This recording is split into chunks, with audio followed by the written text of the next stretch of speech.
Inhlangano engenzi inzuzo i-IMBE isivule ikhala zokufaka izicelo ohlelweni lwayo lokufundela ukusebenza ngezinkulisa olubizwa nge-Accelerator Program olumahala okuhloswe ngalo ukufukula osomabhizinisi abancane noma ngathi amabhizinisi amancane aphethwe ngabantu abamnyama besifazane emkhakheni obhekelela ukukhuliswa kwabantwana owaziwa nge-Early Childhood Development kusifundazwe iGoli. Lolu hlelo oluhlinzeka ngokuqeqeshwa kokuphathwa kwezebhizinisi, ukuphathwa kwezezimali nokwesekelwa kwengqalasizinda ukuze kusizakala abanikazi bezinkulisa ukuthi ke bekwazi ukuqhuba izikhungo ezisesimene esifanele nezinikeza ukunakekelwa kwezingane okuseqophelweni eliphezulu. Sekugqugquzelwa abesifazane benezinkulisa ukuba bafake izicelo zokuxhaswa kuhlelo lwe-Accelerator Program ohlolwa inhlangano engenzi inzuzo i-IMBE.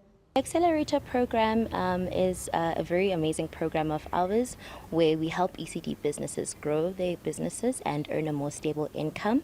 So kuleyo Accelerator Program into siyenza ukuthi sibanikeze ama-tools and skills to help them build strong sustainable businesses. Now we'll basically be teaching them how to manage their money better, attract more children, and ultimately collect fees more efficiently. Through this program, kuqala nge Growth Day workshop, and in that workshop, what we basically do is help them plan for the future of their businesses. Kusenjalo le nhlangano ithi ziningi izingqinamba ezihlangabezana nabesifazane kulomkhakha. The challenges they face involve maybe not having enough funding to improve their infrastructure and also just not being able to create better learning environments for children.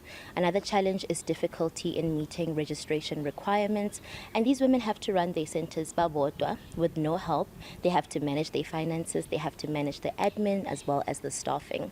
So what the Accelerator Program does is that, Tina, we give them training as well as practical interventions, and ultimately that's going to help them support their businesses and create better, safer and nurturing environments for abantwana bethu. Uxhaso olutholakalayo kubala ukufundiswa ngokuphatha kwezimali, ukuphathwa kwebhizinisi kanye nengqalasizinda yalo.